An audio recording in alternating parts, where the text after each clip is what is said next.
বন্ধুরা, সকালবেলার সময় ছিল। অযোধ্যার ব্যস্ত বাজারের রাস্তায় এক বৃদ্ধ মানুষ রামনাথ তার ঝুড়িতে তাজা আর রসালো ফল বিক্রি করছিলেন। সকালের রোদে তার মুখ ঝলমল করছিল, যেখানে সারা জীবনের পরিশ্রমের দাগ স্পষ্ট দেখা যাচ্ছিল। তিনি ছিলেন এক সাধারণ মানুষ, যার পুরো পৃথিবী তার ছোট্ট দোকান আর দুই মেয়েকে ঘিরেই ঘুরত। তার দুই মেয়ে প্রিয়া আর শ্বেতা দূরের শহরে পুলিশ সার্ভিসে উপপরিদর্শকের পদে কর্মরত ছিল। এক এমন পদ যার জন্য রামনাথ তার সমস্ত সঞ্চয় আর স্বপ্ন খরচ করেছিলেন। তিনি ছিলেন তার গ্রামের প্রথম মানুষ যার মেয়েরা এত বড় সরকারি চাকরি পেয়েছিল, আর এই কারণে তার গর্ব ছিল সীমাহীন। তারা দুজন প্রায়ই ফোন করত, খোঁজখবর নিত। কিন্তু রামনাথ কখনো তাদের তার কষ্টের কথা বলতেন না।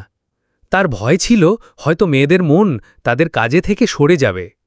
তিনি প্রায়ই বলতেন, তোমরা বড় কাজের জন্যই জন্মেছ, আমি এখানে ভালো আছি, শুধু তোমরা নিজের খেয়াল রেখো।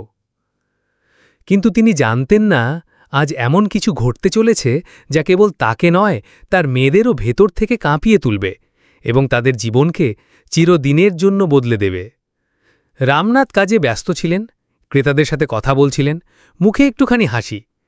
ঠিক তখনই এক সরকারি জিপের শব্দ গোটা বাজারের দৃষ্টি আকর্ষণ করল।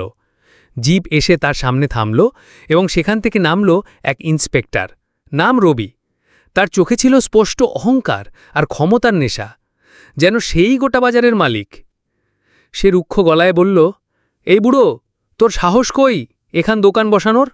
তোর জন্যেই পুরো ট্রাফিক বন্ধ হয়ে গেছে, তাড়াতাড়ি এখান থেকে সর। রামনাথ ভদ্রভাবে বললেন, সাহেব, আমি তো শুধু অল্প সময়ের জন্য এসেছি, এক্ষুনি সরছি। কিন্তু ইন্সপেক্টরের অহংকার আরও বেড়ে গেল। সে ঝুড়িকে জোরে লাথি মারল। সব ফল রাস্তার উপর ছড়িয়ে পড়ল। লোকেরা দাঁড়িয়ে রইল, যেন সিনেমা দেখছে। ইন্সপেক্টর চিৎকার করে বলল, এটা কি তোর বাপের রাস্তা? তোকে মনে হচ্ছে যেখানে খুশি দোকান বসাবি আর কেউ কিছু বলবে না? রামনাথের হৃদয় ব্যথায় ভরে গেল। নিজের অপমানের থেকে বেশি তার মেয়েদের স্বপ্নের অপমান মনে হচ্ছিল। তিনি অশ্রুসিক্ত চোখে চারপাশ দেখলেন, কিন্তু কেউ সাহায্যের হাত বাড়াল না। সবাই চুপচাপ দাঁড়িয়ে রইল। রামনাথ চোখের পানি মুছে চুপচাপ পড়ে থাকা ফল তুলতে লাগলেন। ভিড়ের মাঝে আমান নামে এক যুবক সাংবাদিক ছিল, যার পরিবারের অবস্থা দরিদ্র হলেও সোশ্যাল মিডিয়া তার অনেক অনুসারী ছিল। অন্যায় দেখে তার ভেতরের মানুষ আর সাংবাদিক একসাথে জেগে উঠল। সে মোবাইল বের করে পুরো ঘটনার রেকর্ড করতে লাগল। প্রতিটি শব্দ, প্রতিটি লাথি আর প্রতিটি অপমান সে ক্যামেরায় ধরে ফেলল। ইন্সপেক্টর তাকে দেখে হুমকি দিল, এই, ভিডিও কিসের জন্য বানাচ্ছিস? আপলোড করলে এমন শিক্ষা দেব সারা জীবন মনে থাকবে। তবু আমান সাহস করে ভিডিও সেভ করে রাখল।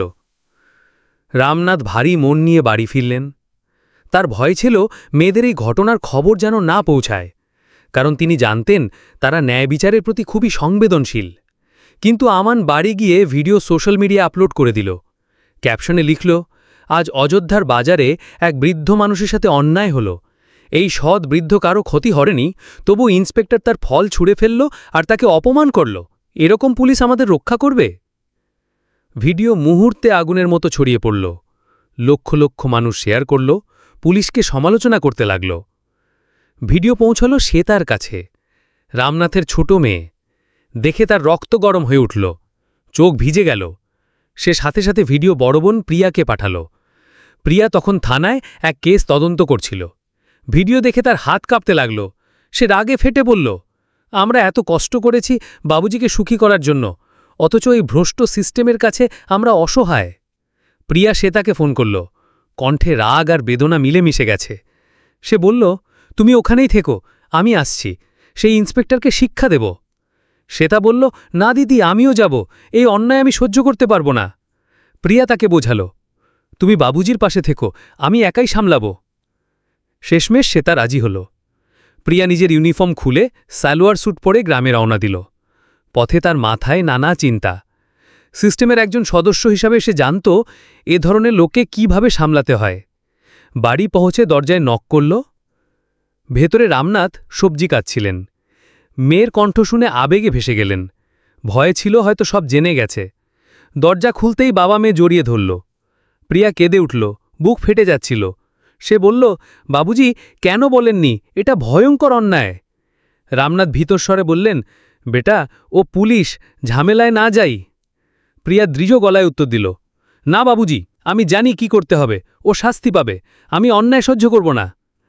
সে আবার ইউনিফর্ম পরে থানায় গেল। তখন ইন্সপেক্টর রবি ছিল না, কেবল দুজন সিপাই আর এএসআই রাজবীর বসেছিল। প্রিয়া সরাসরি বলল, আমি ইন্সপেক্টর রবির বিরুদ্ধে অভিযোগ জানাতে চাই, উনি আমার বাবার সাথে দুর্ব্যবহার করেছেন। রাজবীর ঔদ্ধত্যভাবে উত্তর দিল, কি, ইন্সপেক্টরের বিরুদ্ধে অভিযোগ? তুমি কে? তোর বাপ রাস্তার ওপর দোকান বসিয়েছে, একটু বকেছে তো কি হয়েছে? প্রিয়ার রাগ আরও বেড়ে গেল। সে জোরে বলল, আমাকে আইন বোঝাতে হবে না, আমি জানি আইন কি, রিপোর্ট না লিখলে তোমার বিরুদ্ধেও ব্যবস্থা নেব। রাজবীর হতবাক, ভাবেনি এক সাধারণ মেয়ে এত সাহসী হতে পারে। সে বলল, তুমি কে? তোমাকে এখনই জেলে পাঠাবো। প্রিয়া কোনো উত্তর দিল না, শুধু নিজের সরকারি আইডি কার্ড টেবিলে রাখল। দেখে রাজবীর চোখ কপালে। সে ভয় বলল, মাফ করবেন ম্যাডাম, আপনি এসআই, বলুন কি করতে হবে। ঠিক তখনই ইন্সপেক্টর রবি থানায় ঢুকল। হেসে বলল, কেন এসেছ? কি করবে? প্রিয়ার মন চাইল তাকে থাপ্পড় মারতে, কিন্তু নিজেকে সামলে বলল, মনে রেখো, আমি তোমাকে সাসপেন্ড করাবই। সে চলে গেল। রবি আর রাজবীর অবাক হয়ে ভাবতে লাগল, মেয়েটি সত্যিই কিছু করবে। প্রিয়া বাড়ি গিয়ে একটি পরিকল্পনা করল।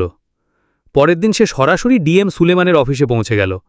ভিডিও দেখালো আর বলল, আমি ইন্সপেক্টরের বিরুদ্ধে কড়া ব্যবস্থা চাই। ডিএম বললেন, প্রমাণ আর সাক্ষী চাই। প্রিয়া আমানকে খুঁজে বের করল, আসল ভিডিও দিল আর সাক্ষী হতে রাজি হল। দুজনে ডিএমের কাছে প্রমাণ পেশ করল। ভিডিও দেখে ডিএম বললেন, ইন্সপেক্টর তার পদ ব্যবহার করে অপরাধ করেছে।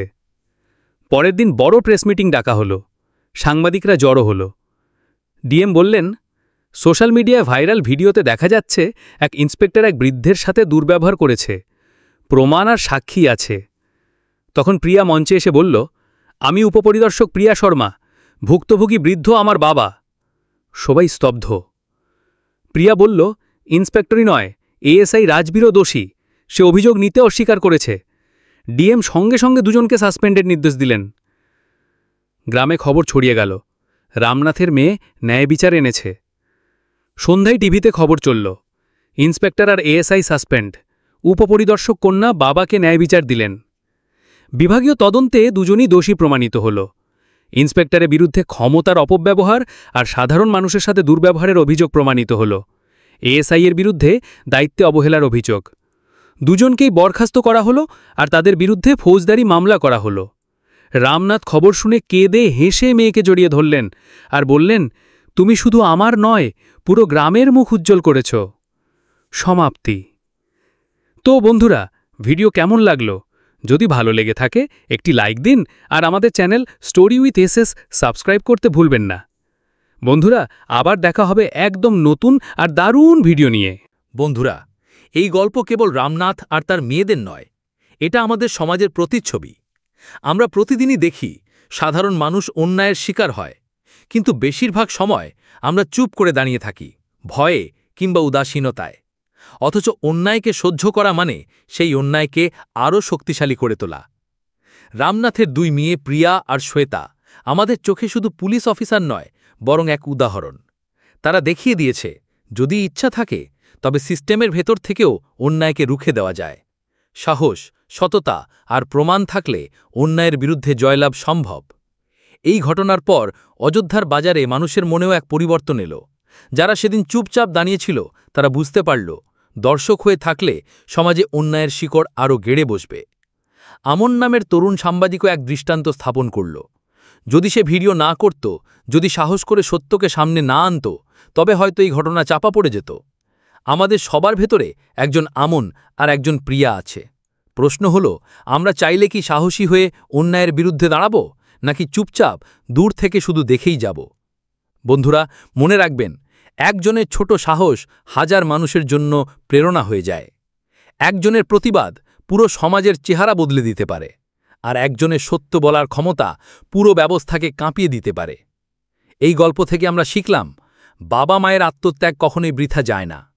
মেয়ে বা ছেলে, সন্তান যদি সঠিক শিক্ষা আর মূল্যবোধ নিয়ে বড় হয়, তবে তারা শুধু পরিবারের নয়, গোটা সমাজের মুখ উজ্জ্বল করতে পারে। অন্যায় যত শক্তিশালী হোক না কেন, সত্য ও সাহসের কাছে শেষ পর্যন্ত তাকে হার মানতেই হয়। বন্ধুরা, যদি এই গল্প আপনাদের ভালো লেগে থাকে, তবে শুধু লাইক বা সাবস্ক্রাইব করাই নয়, বরং নিজেদের জীবনে এর শিক্ষা কাজে লাগান। অন্যায়ের বিরুদ্ধে দাঁড়ান, সত্যের পাশে থাকুন, আর দুর্বল মানুষকে সাহায্য করতে কখনো পিছিয়ে যাবেন না। শেষ করার আগে শুধু একটা কথা, ন্যায় বিচার দেরি হতে পারে, কিন্তু অন্ধকার যত গভীর হোক, আলো একদিন আসবেই।